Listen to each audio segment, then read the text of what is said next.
welcome to another episode of the Play It On Repeat podcast, the podcast where I go back to some of my favorite albums and review them through the context of my current music tastes. On this one, we're going to be covering Holy Diver by Dio. This one's the debut solo album of Ronnie James Dio after he had his time with Rainbow and Black Sabbath. It was released in 1983, and it was critically acclaimed, and it's the band's most popular album. This one for me is notable for two songs, Rainbow in the Dark and Holy Diver in particular. Those are the two songs from the album that are kind of on my playlist. There's one other song, Stand Up and Shout, which I do know. It's not currently on my playlist going into this listen. But with that being said, for me, I'm not super knowledgeable on the rest of the album, so I can't give it a super high score going into it. But knowing the three songs that I do know, I know kind of the caliber of songwriting that I'm getting into, so I am going to give it an 8 out of 10 before this listen. Let's get into the songs. Song 1, Stand Up and Shout. This song is meant to be an inspiration to break away from conformity. This song opens with a really cool, really fast, distorted riff, and drums join soon after that. Ronnie starts singing as well very shortly after. Instrumentally, this one's very akin to something I could hear like early Iron Maiden doing, which I really loved the riff in this one. I also love the pace of the song. It's balls to the wall the entire way, and it's great. The solo is also super cool in this one. It has a bunch of pinch harmonics to begin. It just fits the song really well. And after the solo, we flow right back into that main riff. We end on about a minute and a half, about a half a minute of more guitar soloing before the band all slows down and hits a chord to end. This one was 3 minutes and 18 seconds, and it's one of my favorite songs from Dio's career, having listened to it this time. It wasn't like on my playlist before this, but it definitely got added to it after this listen. I really love his vocal performance in this song, as well as the instrumentals like I was talking about. It's an awesome song. I'm going to give it an 8.75 out of 10. Song 2, Holy Diver. This one was the lead single for the album, although it only reached number 40 on the mainstream rock charts at the time of its release. It's one of Dio's most popular songs today. Dio said the lyrics are about a Christ figure on another planet who sacrifices himself to redeem his people. The song opens with the sound of wind and some ambient noises. The intro goes for about a minute and 20 seconds before the iconic guitar riff comes in. Dio follows shortly after with singing. The guitar also settles into a different sort of driving, chugging riff for the verses. Dio's voice, once again, is just super impressive in this one. He's just an impressive guy overall. It's the thing that definitely shines the most in the band. That's not saying anything bad about the rest of the musicians in Dio. Like there's some amazing musicians in the band other than Ronnie, but he's one of the best vocalists of all time. He had such a huge voice for such a little guy, and he was just amazing. I don't know how to put it other than that. The solo in this one is another good one once again. We go straight back into verses after the solo. The song goes out on a fade out as the main riff continues to play. This one comes in at 5 minutes and 52 seconds, and I think it's the song that I personally think of when I decide I want to listen to Ronnie James Dio. It's one of the band's best, if not the best, so it's a 9 out of 10 for me. Song 3, Gypsy. Dio tells the story of being captivated by someone who seems alluring but is actually dangerous, symbolized by the metaphor of a gypsy queen. The lyrics depict a journey of making choices between pleasure and pain, highlighting the allure of sin and the consequences of being blinded by the false light. This is another song that opens with a very cool riff from Vivian Campbell. Soon we get a scream from Dio.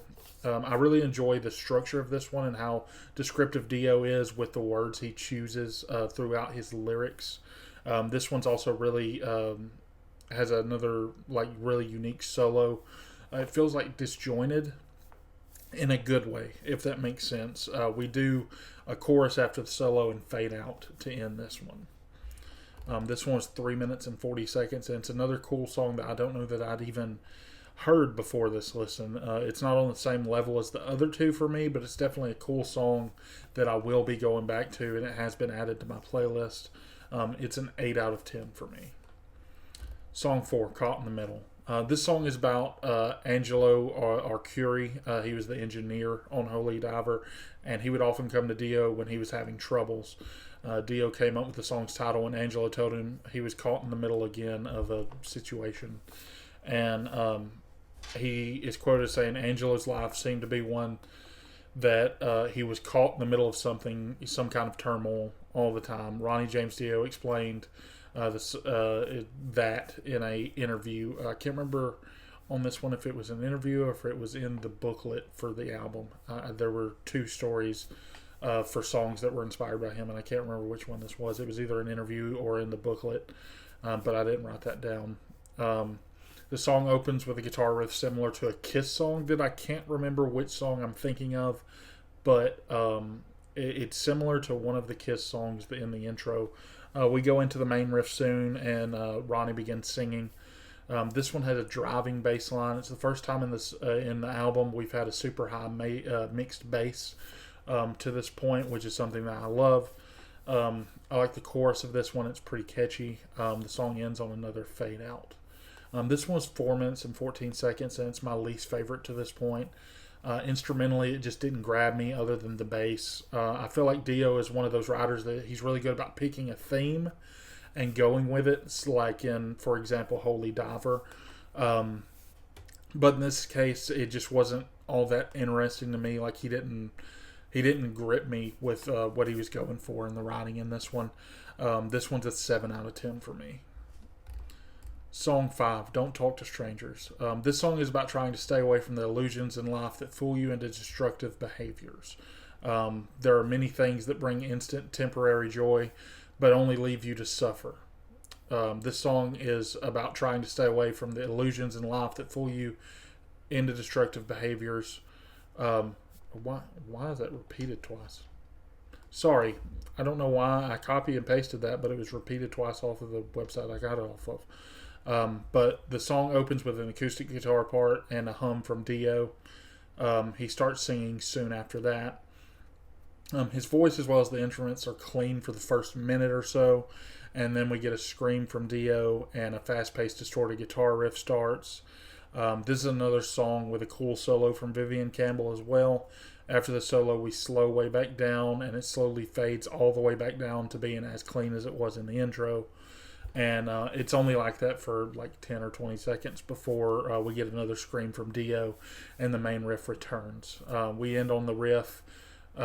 We end on the same riff and some ambient noise after the band stopped playing. This one's 4 minutes and 53 seconds, and it's another super cool one that I don't remember hearing before. It's even a little bit better than Gypsy to me. I'm going to give this one an 8.25 out of 10. Song 6, Straight Through the Heart. This one's another song inspired by the band's engineer at the time, and Dio described it as a heavy metal heartbreak anthem. The song opens with a cool drum riff, like a fill, and it's followed by another super cool riff from Vivian. The bass and Dio joined soon after that. As I listened, I kept thinking about about how much I enjoyed this riff, the guitar riff. It's a simple riff, but it drives the song along super well. The song also has another one of those sort of disjointed solos similar to the one before that I feel like maybe shouldn't work, but it does. The song ends with a chorus. This one was 4 minutes and 33 seconds, and it's another one of those songs that I didn't really know coming into this one, and I left this listen loving it. It's on the same level as Don't Talk to Strangers in my opinion, so I'm also going to give it an 8.25 out of 10. Song 7, Invisible. Invisible is a song about going within yourself to deal with trauma. He introduces two characters in the song before bringing it into the first person, explaining the challenges that have come from his personal journey. The song opens with a clean electric guitar soaked in effects.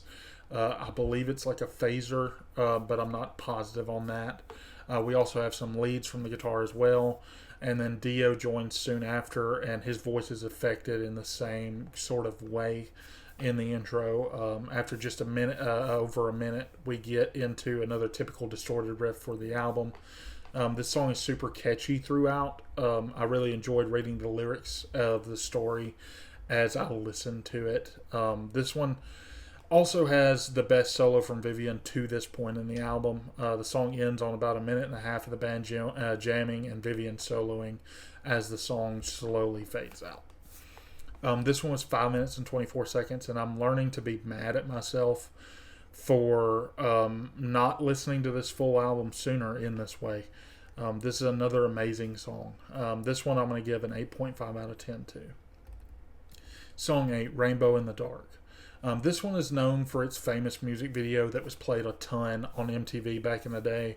All of that play helped the song to reach number 12 on the US Billboard rock charts. The song opened with an awesome, huge sounding guitar riff as well as a keyboard part. Dio starts singing soon after that. The drums in this one are my favorite on the album to this point. This is right in the wheelhouse. Also is what you would think of when you think of Ronnie James Dio. Just the vocal performance, and his voice was made for these huge epic songs, and he slots into these so well, and it's just what he was made to do. This one again has another amazing solo from Vivian Campbell. The song once again ends on a fade out. This one's 4 minutes and 14 seconds, and it's just like Holy Diver in the way that it's one of the songs you think of when you think about Ronnie James Dio.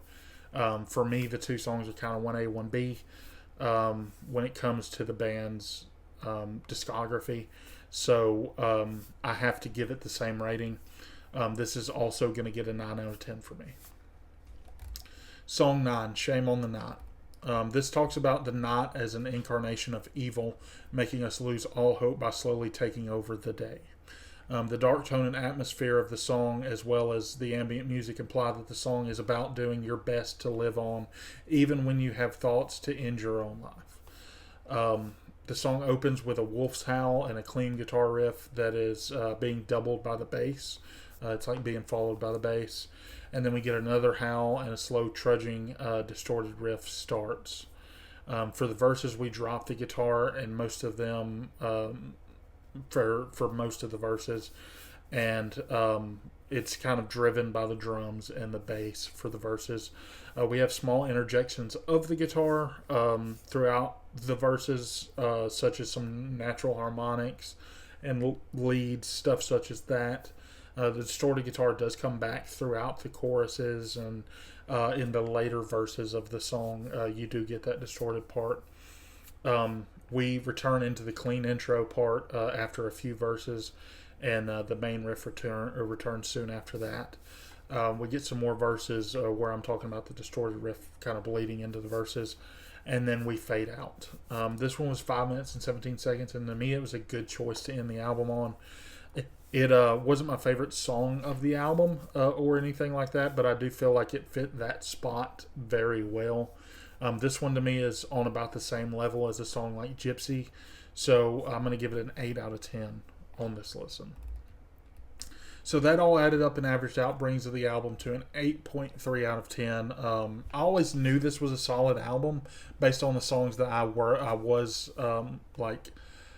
I did know from the album, but I was really missing out on some good stuff, having not done a listen through like this in the past, which once again I'm mad at myself for not doing, because this album is packed full of good stuff. Even like the worst song on the album is still like a serviceable song, and yeah, it's a great album. But with that all being said, thank you for watching.